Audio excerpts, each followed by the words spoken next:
Hare Krishna. Hare Krishna. Today we will discuss on the glories of Maharaj Parikshit and Sukadeva Goswami. Om Namo Bhagavate Vasudevaya. Om Namo Bhagavate Vasudevaya. Om Namo Bhagavate Vasudevaya. Narayanam Namaskrityam Naram Chaiva Narottamam Devim Saraswatim Vyasam Tato Jayamudiraye Nashtaprayeshu Abhadreshu Nityam Bhagavata Sevaya Bhagavati Ruttama Shloke Bhaktir Bhavati Naishtiki Krishnaya Vasudevaya Devaki Nandanaya Cha Nandagopa Kumaraya Govindaya Namo Namaha Hare Krishna Krishna Krishna Hare Hare Hare Rama, Rama Rama, Hare Hare. Hare Krishna. Vinita Gandharvika Mataji, Sushma Gupta Vrindavani Mataji, thank you for joining today. We will be discussing today on 5 chapters. Yesterday, actually on Friday, we discussed about how the glories of Maharaj Parikshit, the birth of Maharaj Parikshit, and how the Pandavas, they saw the effects of Kali Yuga, which were coming slowly and steadily.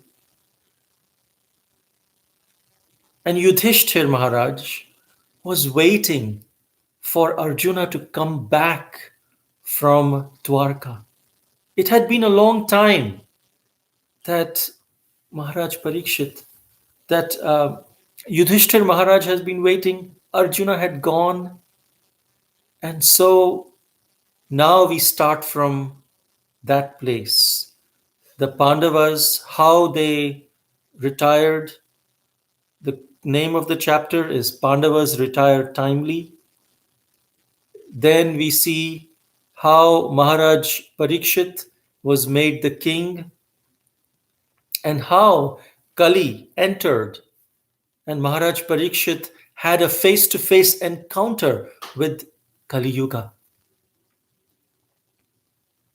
Somehow Maharaj Parikshit gave Kali Yuga some places to stay, and then Maharaj Parikshit, how he got bewildered, and then he got cursed, how he accepted the curse and used it for his spiritual advancement, for the advent of this glorious Srimad Bhagavatam. So this is what we will discuss in short today. Om Ajnana Timirandhasya Jnananjana Shalakaya Chakshurunmilitam Yena Tasmai Shri Gurave Namaha. Nama Om Vishnu Padaya Krishna Preshthaya Bhutale Shrimate Bhakti Vedanta Swaminiti Namine Namaste Saraswate Deve Gauravani Pracharine Nirvishesha Shunyavadi Paschatya Deshtarine Jaya Shri Krishna Chaitanya Prabhu Nityananda Shri Advaita Gadadhar Shrivasadi Gaur Bhakta Vrinda Hare Krishna Krishna Krishna Hare Hare Hare Ram Ram Ram Hare Hare.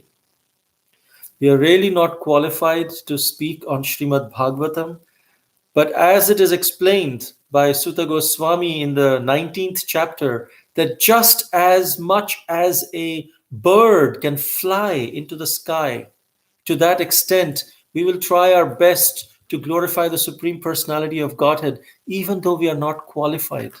but we are helplessly dependent on the Supreme Lord to glorify Him. So, for His pleasure, for our purification, for the pleasure of all the devotees, we will speak on the Srimad Bhagavatam for all the devotees here. So, we start with the chapter 15. The Pandavas retire timely. So, as Arjuna was being awaited by Yudhishthir and all the Pandavas, suddenly Arjuna appears. He comes from Dwarka, where he had gone with Lord Krishna. But his facial expression is very sad when he comes back. Yudhishthir was very excited looking at Arjuna. Arjuna, you've come back. What took you so long? We were feeling so much separation from you. How is Lord Krishna? What's going on in Dwarka? And Arjuna was very sad. His face, he could not even reply to Yudhishthir. Looking at Yudhishthir's condition, looking at Arjuna's condition, Yudhishthir Maharaj understood something is wrong. Something has happened to Lord Krishna. Maybe Lord Krishna has disappeared. And then he asked, what happened? Arjuna was so grief-stricken, it is explained, that his mouth and his lotus-like heart, it had completely dried up. Just like his body completely lost its luster, and he was completely immersed in the remembrance of the Supreme Personality of Godhead.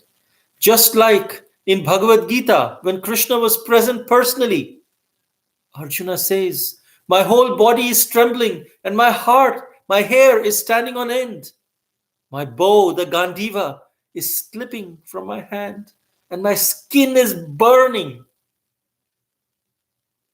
Similarly, similar type of grief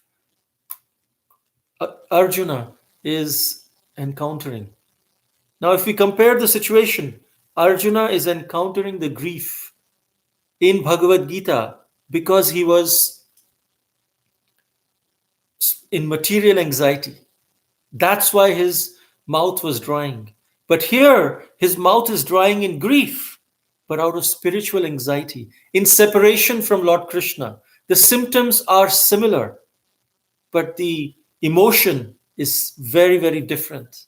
Srila Prabhupada would say that when we cry out of material anxiety, the tears are hot tears. But when we cry out of spiritual ecstasy, those tears are cold tears, and they come out as spears. One time, Srila Prabhupada was giving lecture in Allahabad, and he came out and he spoke to all the devotees. And he said, from a platform, he was saying, Lord Chaitanya is very merciful. But Lord Nityananda is more merciful than Lord Chaitanya. And as he spoke these words, he became very grave. And then tears started coming from his eyes. But those tears were coming out like spears. And all the devotees who were in the front row were getting the showers of those tears. So ecstatic, so blissful, so fortunate. But that is the symptom of pure ecstasy, out of love. Out of love for Lord Nityananda. Just remembering the compassion of Lord Nityananda, Srila Prabhupada was giving tears, was crying tears. But those crying are different than the crying out of material anxiety. Similarly, the grief that Arjuna was experiencing in the battlefield of Kurukshetra is different than the grief that he was experiencing now, even though it was out of separation. In separation, Arjuna was just immersed in the remembrance of Krishna. And he was remembering how Krishna empowered and protected Arjuna and other Pandavas. He started remembering one after another. He said, I had gone in the court of Drupada, and I won the hand of Draupadi. I was able to pierce with my arrow the eye of the rotating fish. How was I able to do that? It was all because of the grace of Lord Krishna. Because Lord Krishna was there, he wanted me to do that. That's why it happened. I conquered Indra, the king of heaven. How could I conquer that king of heaven? Because of the grace of Lord Krishna. I defeated Danava, who was there in the forest, and then established Indraprastha from Khandava-prastha. How could that happen? That was also because of the grace of Lord Krishna. He saved us. When we were in the forest, all of us Pandavas, Durvasa Muni came with all his so many disciples. And Durvasa Muni went for taking bath, and we had no one. We had no food prepared. But then Lord Krishna came and saved us. He told Draupadi, you have that Akshay Patra. Have you finished everything in the Akshay Patra? And Draupadi said, yes, I ate everything. Krishna said, look again. There is one grain of rice which is also remaining in that Akshay Patra. That means you have not finished. And so more and more, you can actually cook more and more from that Akshay Patra. Akshay Tritiya is coming soon in April, I think April 22nd. So this pastime happened on that day. By eating, she gave that one grain of rice to Krishna, just offered it to Krishna. And because Krishna accepted it, all the disciples and of Durvasa Muni and Durvasa Muni themselves felt completely satisfied. Because by satisfying Krishna, we satisfy the Supreme Personality of Godhead. And then Durvasa Muni and the disciples felt, we are satisfied, we don't want to go back. There must be a big feast that would have been prepared. We don't think we have the appetite for that. And they left. So he's saying, by the grace of Krishna, we were saved from the wrath of Durvasa Muni. I was able to collect all the weapons from the Devatas in preparation of the battle of Kurukshetra, including the Pashupati Astra from Lord Shiva. How? That was all because of the grace of Lord Shri Krishna, because of his mercy. Even the weapons of great heroes like Bhishma, Dronacharya, Kripacharya, Karna, they could not affect me. Why? Because he was there with me on the chariot. And then he was remembering all the friendly gestures and talks, and he was sometimes lamenting, oh my God, sometimes I joked with Krishna. I made him feel ashamed in one sense. Jokingly. How could I speak to him like that? He's the Supreme Personality, but he completely excused me. How great and merciful Krishna is. And he was just going on and on. And then there is another pastime in another Purana where Arjuna remembers that when the chariot was, when the battlefield of Kurukshetra was complete, was finished, Arjuna was ready to get off the chariot. And Lord Krishna said, no, wait. First, you get off, then I will come off the chariot. So Arjuna said, no, if I have to come out of the chariot, you have to come out first, then I will step down and come out later. Krishna said, no, first you jump and then I will come. And Arjuna was perplexed. Why is Krishna saying this? Anyway, I'll follow what Krishna's instruction. He did the best thing he could. He followed Krishna's instruction. He jumped from the chariot. And then Lord Shri Krishna, he alighted from the chariot. As soon as Krishna left the chariot and came out, the chariot immediately completely disintegrated right in front of Arjuna's eyes. And Arjuna was shocked. What just happened? Krishna said, this chariot had taken so many negative energies, so many arrows, so many blows. It was just intact because of my energy. Now that I have come out of the chariot, this chariot is completely disintegrated. So Arjuna was very, very grateful, remembering all of these things. And then he said, but look at me now. I was there when Lord Krishna left. I was there in Dwarka, and in Dwarka I was trying to protect the queens. But few infidel cowherd boys, they came. They came and they started plundering everywhere. And I was trying to stop them with my Gandiva bow, with the same arrows that I had won the Kurukshetra battle. But I could not this time defeat these simple cowherd boys. How could that be possible? I'm the greatest warrior there is, but I'm not able to defeat these cowherd boys. This means that I was able to win the battlefield of Kurukshetra only because of the grace of Krishna. And now that Krishna is not there, I am just an invalid. I cannot do anything. Everything has become null and void.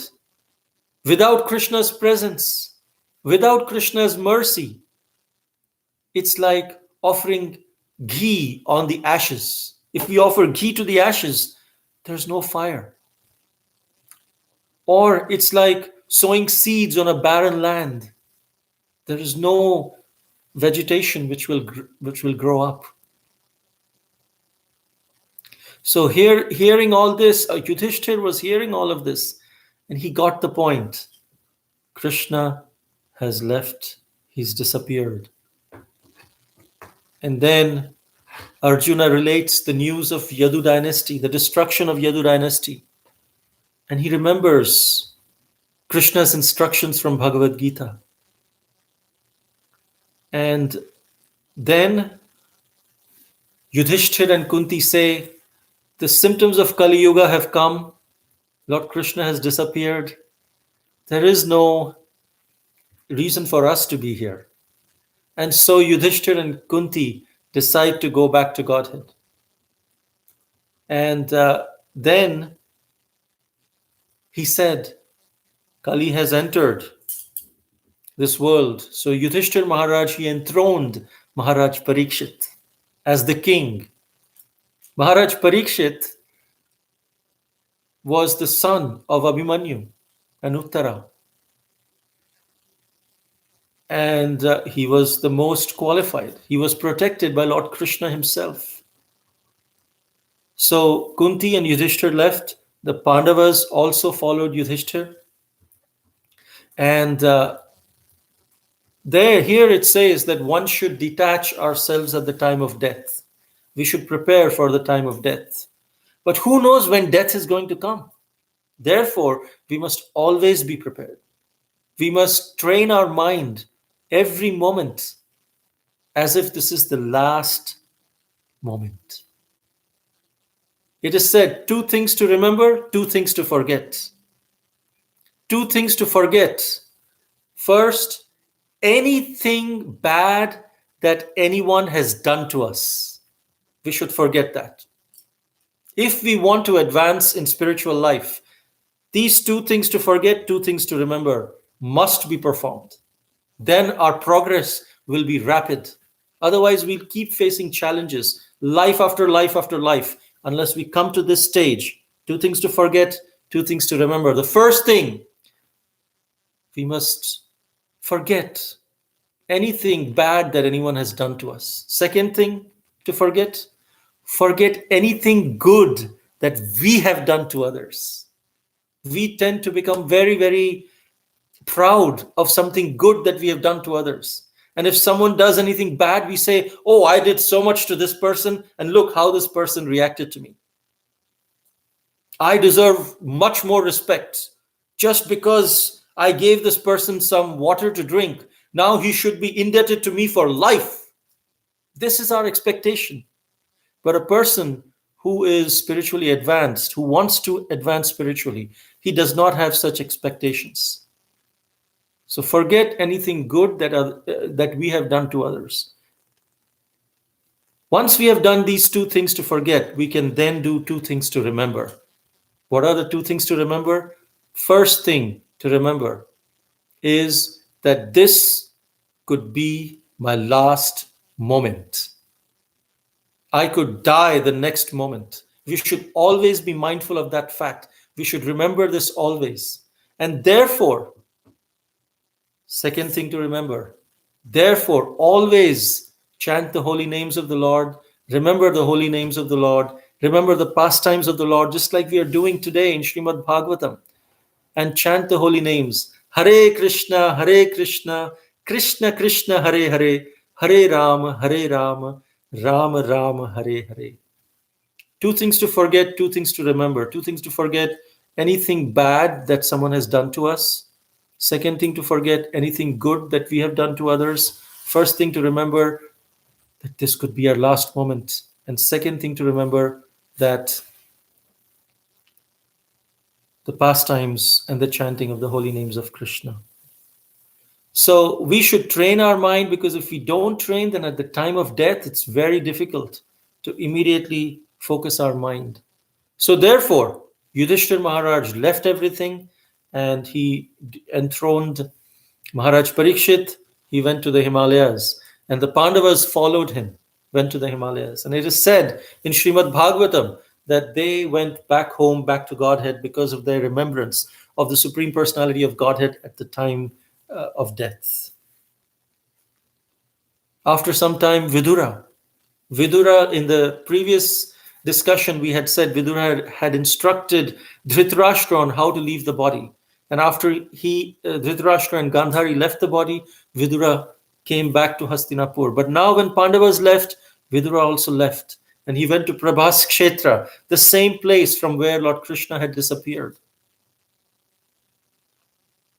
And there he entered Samadhi.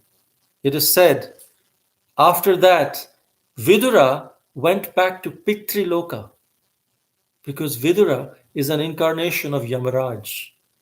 It is said that he had partially judged Manduka Rishi, and because of that, he got cursed by Manduka Rishi,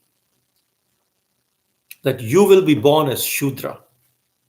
And therefore, Yamaraj took birth as Vidura, as the son of a Shudra. But still, he was a great devotee of the Lord, and therefore he's above the caste system, above any varna. Vidura is a pure devotee. And so he went back to his service in the Pitriloka of following Yamaraj. This ends the 15th chapter, and then we go to the next chapter, where how Parikshit Maharaj received the age of Kali. Maharaj Parikshit, he was reigning under the guidance of the Brahmanas, because the king, he must protect Brahminical culture. Then Kali's influence would be stopped. But then Kali Yuga he saw that Kali Yuga was causing pain to a cow and a bull. And it is explained that Dharma in the form of the bull was wandering the earth. And Mother Earth was in the form of a cow who was just lying there crying, her bodily luster gone. And this bull, as Dharma, he was white as a white lotus flower. And when he was wandering, he came to Mother Earth as the cow and asked, "What's happening? What happened to you? Why are you crying?" And cow said, "Because I'm Mother Earth, and Kali has come, and people are just plundering me. They have no regard for me and the benedictions that I give to the people in general. That's why I'm crying. But by the way, my dear bull, why do you have only one leg? Where are your 3 legs?" And bull said, "I am Dharma. I have 3 legs. I have 4 legs. My 4 legs are the pillars of religion: austerity, mercy, cleanliness, and truthfulness." It is said that in Satya Yuga, all these 4, austerity, mercy, cleanliness, truthfulness, are present. All the 4 pillars, all the 4 legs of the Dharma are present. But as Satya Yuga ends and Treta Yuga starts, austerity goes away. and we are left with cleanliness, mercy, and truthfulness. As Treta Yuga proceeds, mercy goes away, and we are left with cleanliness and truthfulness. That's why in Dwapar Yuga, the way of going back home, back to Godhead, is through Dwapare Paricharyayam, through deity worship. So they are performing deity worship because cleanliness is still present. Srila Prabhupada said there are two important things for deity worship. You can do with all flair and all the decoration and things like that. But most important is cleanliness and timeliness. If you don't have cleanliness and timeliness in deity worship, all your grand deity worship is of not much use. And so cleanliness was still present in Dwapar Yuga. Therefore, deity worship was recommended as the process. Of course, chanting the holy name is always present. But in Kali Yuga, there is no austerity, no mercy, no cleanliness. Only truthfulness remains at the beginning. And as Kali Yuga proceeds, truthfulness also starts eroding. So therefore, in this age, Kalau tad hari kirtanat. Harer nama, harer nama, harer nama eva kevalam. Kalau nasti eva, nasti eva, nasti eva. Gatiranyatha. And in this way, Shaunaka Rishi, he is asking about all these details of why did, who is this bull and the cow? How did this happen? So Sutta Goswami says, Maharaj Parikshit, he could also see the symptoms of Kali Yuga. And so he went for a tour of his own kingdom. And he was going and vanquishing other kingdoms, but he also was touring his own kingdom. And as he was touring, he came to hear the glories of Pandavas, of his ancestors. And he became very, very pleased, very happy, very grateful, very humbled that he comes from such a great lineage of Pandavas. And he has to match those standards of ruling the kingdom. And in this way, while he was touring, Maharaj Parikshit was always engrossed in remembering Krishna. A king gets the potency by always remembering Krishna. And as he was touring, he came to this place where Dharma with one leg and cow were crying and having conversations.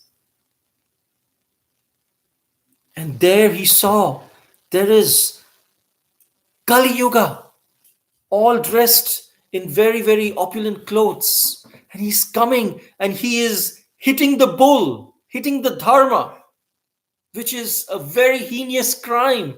Bull is like the father, cow is like the mother.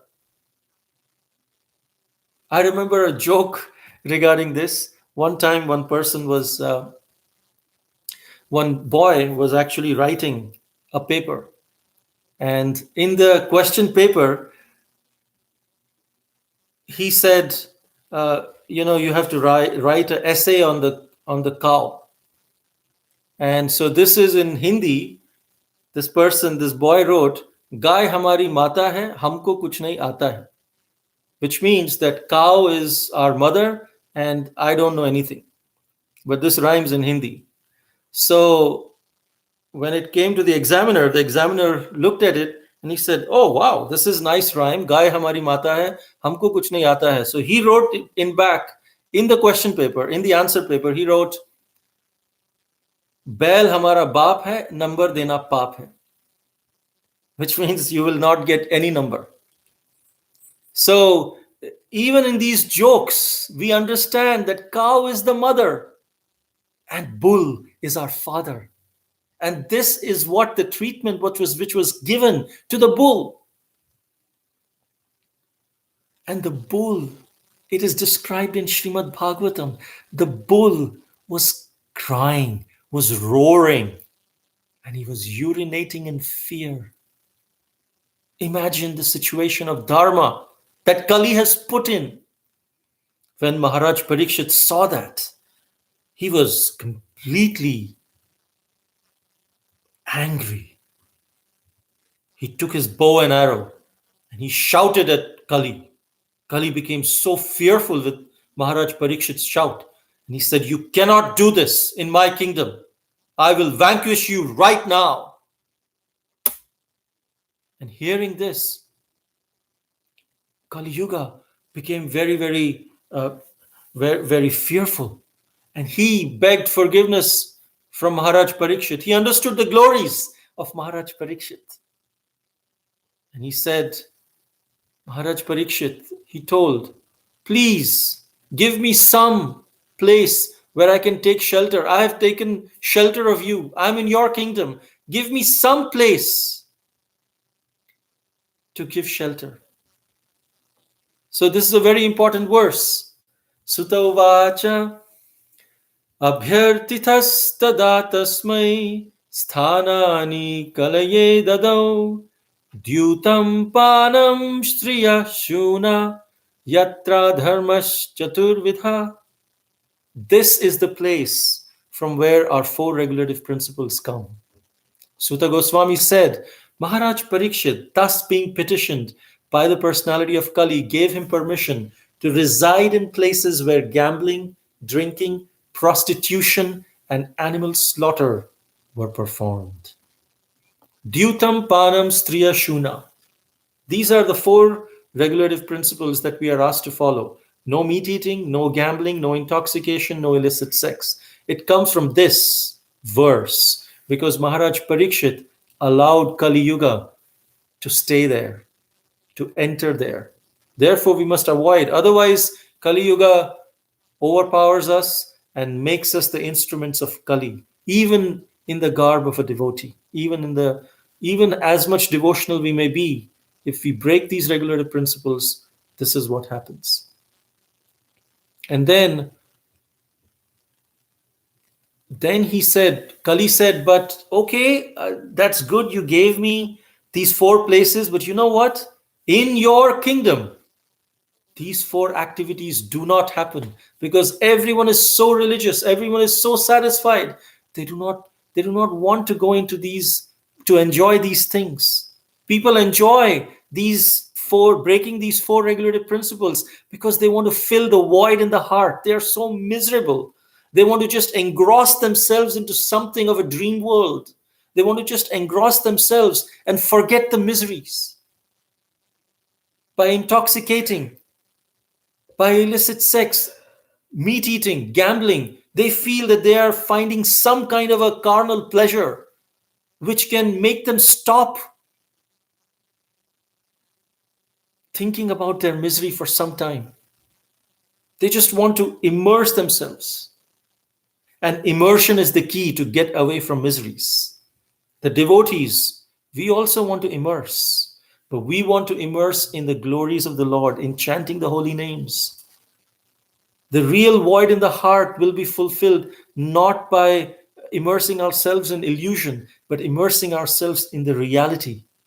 When we chant the holy names, when we sit for chanting in the morning, we should tell our mind, we should prepare our mind just for a minute or so, but we must prepare before we start chanting. And we must tell our mind, okay, my dear mind, now I'm suspending all my activities and my life in this material world. I'm simply entering into a cave where time does not exist, where you do not exist. I'm simply praying, just me, the holy name, and my spiritual master. And we are having that interaction. And then we will actually be able to immerse ourselves into the feelings. Just like we go to a movie and seeing the movie, we get so immersed into the feelings of that movie, the emotions of that movie. Similarly, we must enter into this cave while chanting through the emotions. And then, because by these emotions of humility, gratitude, while chanting, these feelings of separation from Krishna, as much as possible that we try to feel while chanting, those emotions and feelings will actually engross us and immerse us and will stop us from engrossing ourselves into breaking the regulative principles. So moving forward, the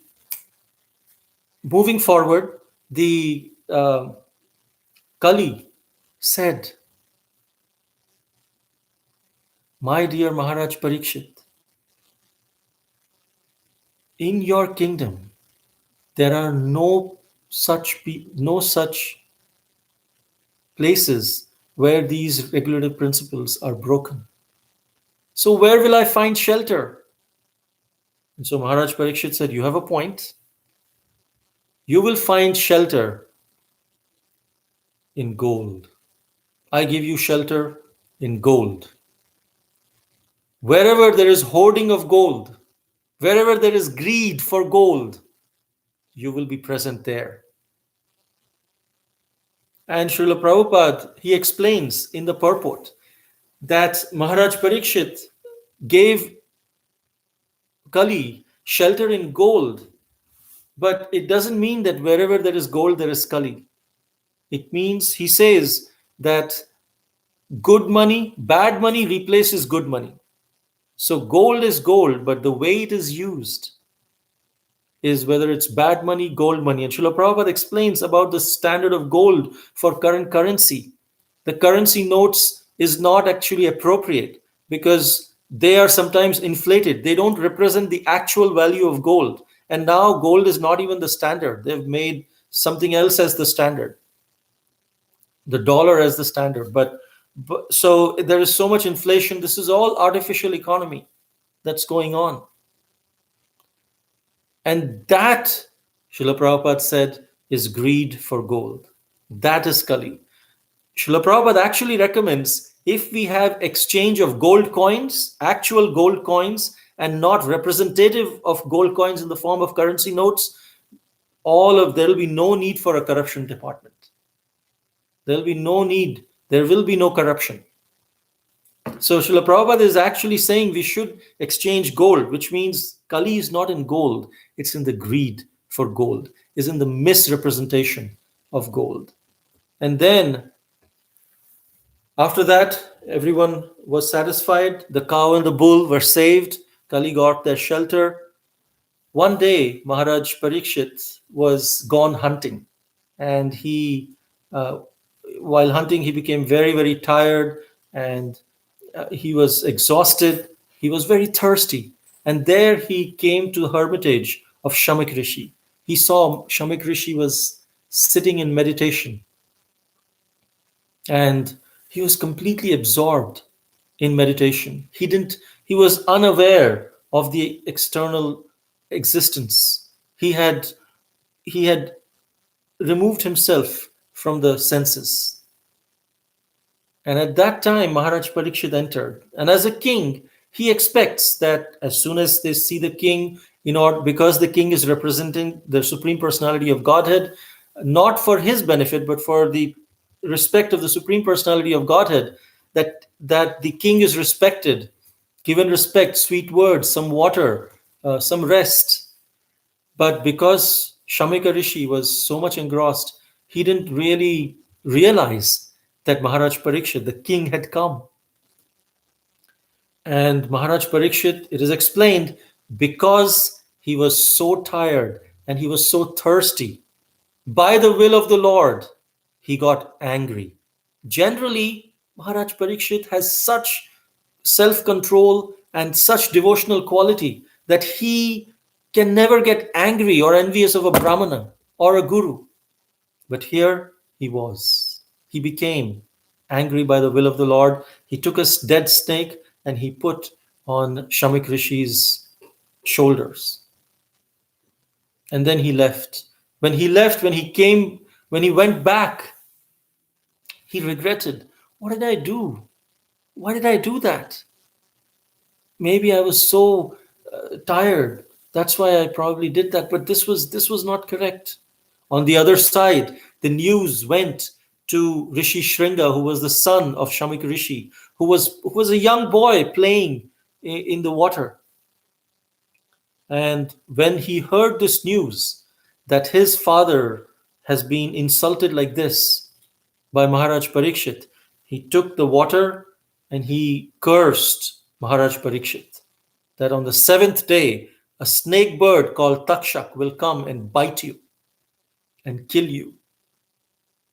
When Maharaj Parikshit heard this, he had the power to counteract the curse. He had the power. He could have counteracted the curse. but he just accepted it very gratefully. This is how the devotees of the Lord the accept adversities. It is said the king knew that even though I can counter curse, but I will not. I will just accept it very gratefully. Tatte anukampa su samikshamano bhunjana evatma kritam vipakam ritvak vapurbhir vitadhan namaste jivetayo mukti pade sadai bhak. This is Lord Brahma's prayer in the 10th canto of Srimad Bhagavatam, where he says that a devotee, when he comes through any suffering, he just accepts it. Rit vak vapurbhir vidadhan namaste. He pays obeisances. Namaste. He pays obeisances to the Lord. Thank you, Krishna. Whenever we are going through some miseries and we are feeling so bad, let's try to say thank you. When things are going good, it's easy to say thank you. But when things are not going good, when we are suffering, can we say thank you, Krishna? That is the test of a devotee. Of course, internally we say thank you, Krishna. Externally, we try to protect ourselves. We try to do whatever is needed. But internally, we should not be disturbed. Internally, we should say thank you, Krishna. There must be something good in this.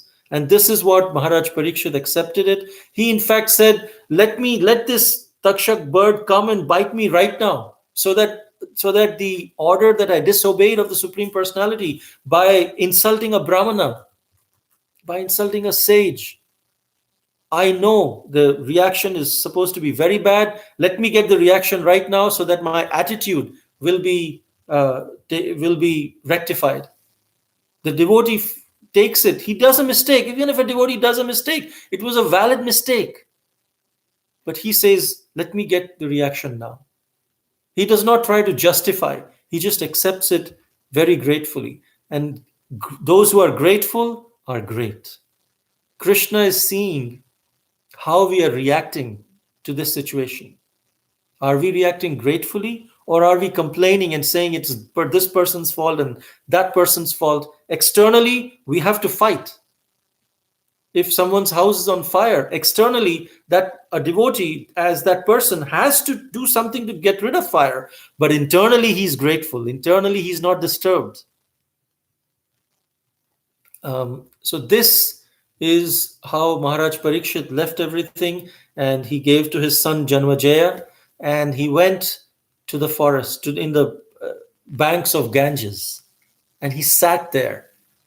And he said, I will fast until death. I will fast here until death. And all the great sages heard of this news. Chavana Rishi, Parshuram, Parashar Muni, all these great rishis started coming to the bank of Ganges. That Maharaj Parikshit, such great personality, is leaving his body. And he prayed to all of them, please tell me, what is the best thing I can do? I have just 7 days to live. I'm going to fast here. But can you please tell me the pastimes of the Supreme Personality of Godhead? What is the best thing? This is what I've heard. But what is the best thing that I should do? And just then enters the son of Vyasadeva, Srila Sukadeva Goswami, 16-year-old. His legs and hands and thighs and arms, his shoulders are very delicately formed. He has beautiful, wide eyes. His nose and ears are highly raised. Very attractive face. His neck is like conch shell. And then his chest, it's explained, was very broad, very thick. His navel was deep. He had long arms. It's almost like a description of Lord Chaitanya as we are hearing this, because this is exactly the description of Lord Chaitanya in Chaitanya Charitamrita. His hair was strewn over his beautiful face. He was naked, completely Brahmavadi. He's a devotee, but he was completely renounced. And his bodily hue was that of Lord Krishna. Srimad Bhagavatam says his bodily hue resembled His bodily hue resembled that of Lord Krishna. He was very beautiful, 16-year-old boy. You can imagine his youth. He had an attractive smile. He was very pleasing. He was expert in all these different arts, but he was completely aloof and transcendental. Seeing Sukadeva Goswami, all the sages, they unanimously decided Sukadeva Goswami is the person, this 16-year-old boy. There were there were sages who were living for thousands of years. Hundreds and thousands of years. But this 16-year-old boy was chosen because of his eagerness to speak the glories of the Lord, because of his attachment to the glories, to the speaking the glories of the Lord. And Maharaj Parikshit was the perfect hearer because he was so attached to hearing the glories of the Lord. And that is why this Srimad Bhagavatam, this conversation of the glories of the Lord, is considered the standard of Srimad Bhagavatam because of the eagerness that was involved in the person who was delivering the glories and the eagerness that was involved in the person who was hearing the message. Maharaj Parikshit, for 7 days, 7 nights, he did not eat, he did not drink, he did not take a restroom break at all. Just tell me, tell me. This is why Srimad Bhagavatam, spoken to Maharaj Parikshit by Sukadeva Goswami, is considered great. This is why Srimad Bhagavad Gita, spoken by Lord Krishna to Arjuna, is considered to be the perfect treatise because of the mood of Arjuna, that he was so eager to accept this message, so eager, so grateful. With this, we will end today's discussion. If there are any questions or comments, we will take now. This ends the first canto of Srimad Bhagavatam Ki Jai. Thank you very much. Hare Krishna.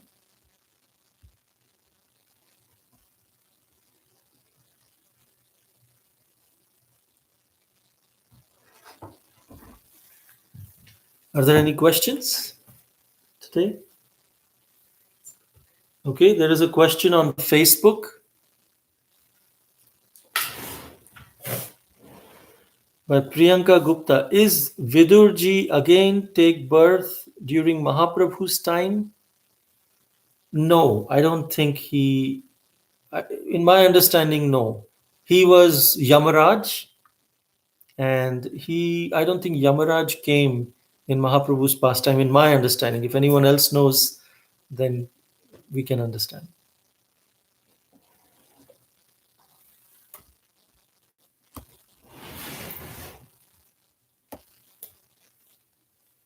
Any other questions today?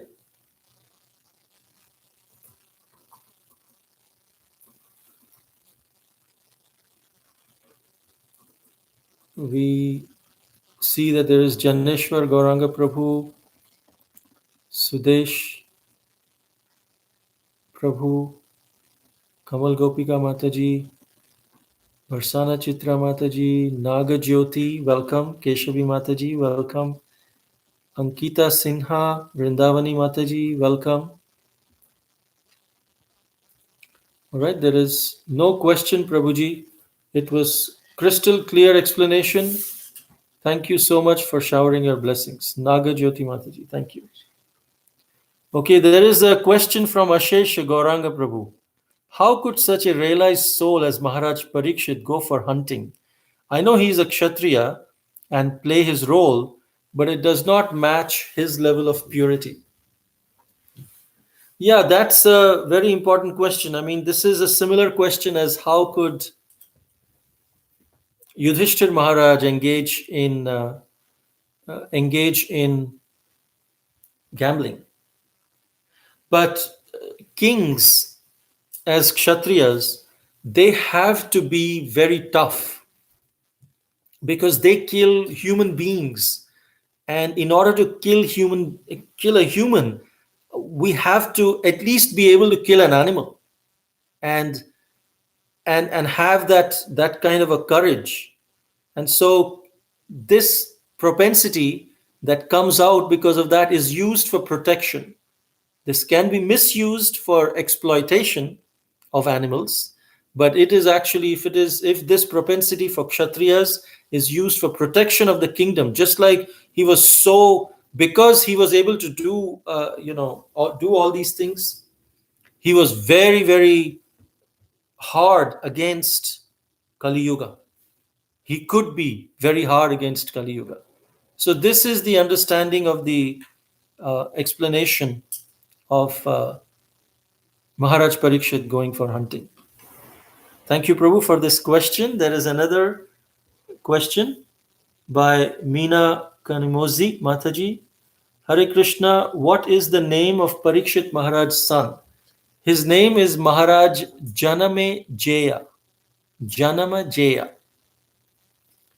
Shamala Gopika Mataji, can you please explain about Kali living in gold? Because at least as a married woman, we used to wear one with Mangalya, which is made of gold. Yes. So I will actually read something which Srila Prabhupada has written about gold here personally. This is, how Parikshit received the age of Kali, and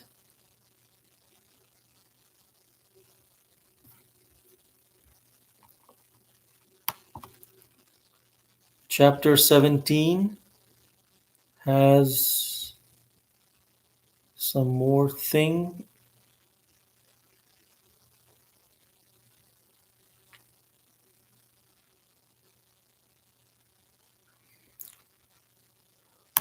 Yeah. Text 39. Chapter 17, text 39. Punascha yachamanaya jatarupam adat prabhu tato nritam madam kamam rajo vairam cha panchamam. The personality of Kali asked for something more, and because of his begging, the king gave him permission to live where there is gold, because wherever there is gold, there is also falsity, intoxication, lust, envy, and enmity. Now, if you see, Maharaj Parikshit also had golden ornaments. Does it mean that Kali went into that gold? No, this is about greed for gold. Because wherever there is greed for gold, there is falsity, intoxication, lust. Because Srila Prabhupada says that according to Srimad Bhagavatam, gold encourages falsity, intoxication, prostitution, envy, and enmity. Even a gold standard exchange and currency is bad. Gold standard currency is based on falsehood because the currency is not on a par with the reserved gold. The basic principle is falsity because currency notes are issued in value beyond that of the actual reserved gold. So if you say, okay, I don't have gold, but I have this paper which represents gold. So I can have paper money, but I cannot have gold because gold has Kali. But paper money is also is also indicative of greed, right? And Srila Prabhupada says sometimes the commodities become artificially inflated because of bad money. Bad money drives away good money. So there is bad gold and good gold. There is bad money and good money. And Srila Prabhupada says instead of paper currency, actual gold coins should be used for exchange. And this will stop prostitution of gold. So Kali is in the prostitution of gold, the hoarding of gold, the greed for gold. It said, next line answers your question. Gold ornaments for women may be allowed by control, not by quality, but by quantity. So Srila Prabhupada says, yes, women should wear gold, but in control. Not by quality. Quality should be really good quality gold, but by quantity it should be controlled. So if your question is about the Mangal Sutra and things like that, that is, Srila Prabhupada says it is allowed by control. This will discourage lust, envy, and enmity. And lust and envy is because of greed. All right. It says, one last line, when there is actual gold currency in the form of coins, the influence of gold in producing falsity, prostitution, etc., will automatically cease. So Prabhupada is saying, have gold, have currency of gold, and this will cease the falsity and prostitution and all these things. So Prabhupada is not against, he's explaining it's not about gold in itself, it's about the greed for gold. Right? As just said now, Anju Agarwal Mataji, in Kali Yuga, truthfulness is there as dharam has one leg. But to my understanding, even that is not there now. Kindly explain. Yes, that's the correct thing.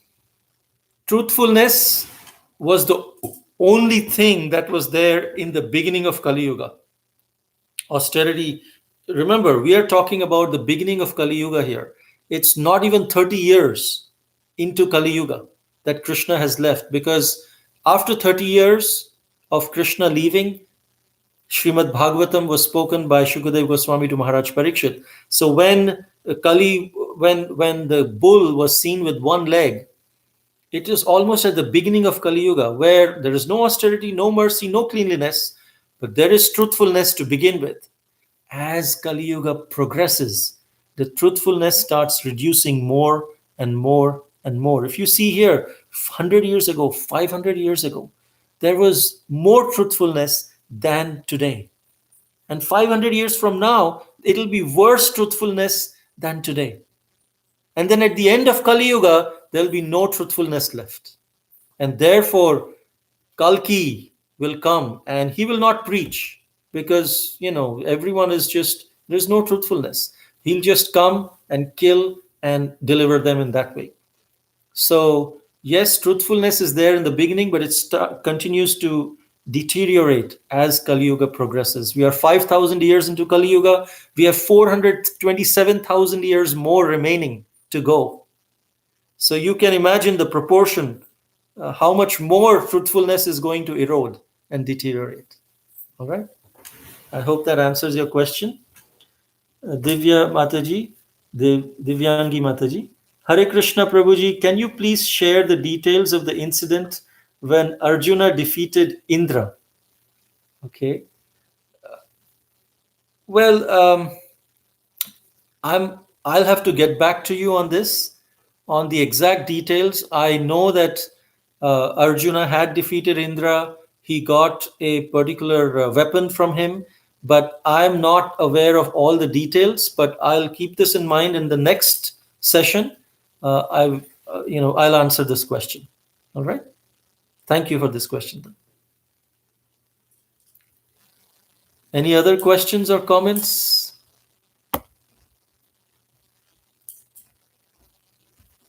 Okay, Jai Shankar Murugesh. Hare Krishna Prabhuji. The Rishi was thinking his son was committing a sin by cursing a king.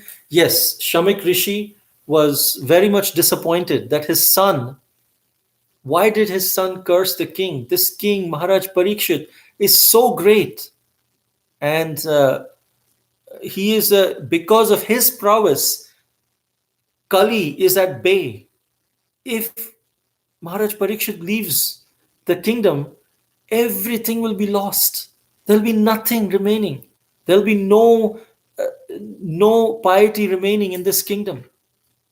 He's such a bold king. Because of his fear, Kali is not coming forward. And what did you do, my son? So he was feeling remorse that he shouldn't have actually done this.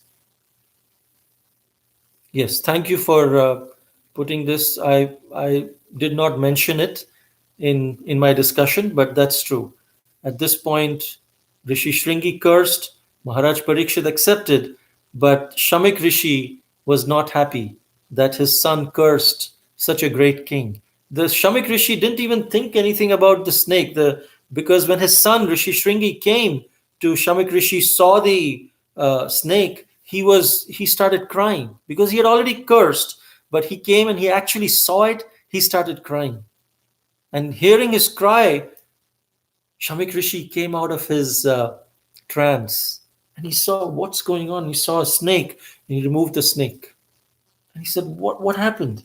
And his and then when his son told everything, he came to know about this. Some say that he came to know about this by his power itself. But when he came, he was very, very disappointed. Why did you curse such a great king? Yeah. All right. Any other questions or comments? Thank you for all these questions. This is really wonderful.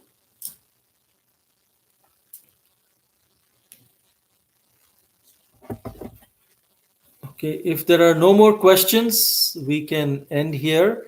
There's a WhatsApp group where we sometimes are, we will be posting some quiz questions. Here you ask us questions, but in the WhatsApp group we will ask you questions about every week based on the quiz.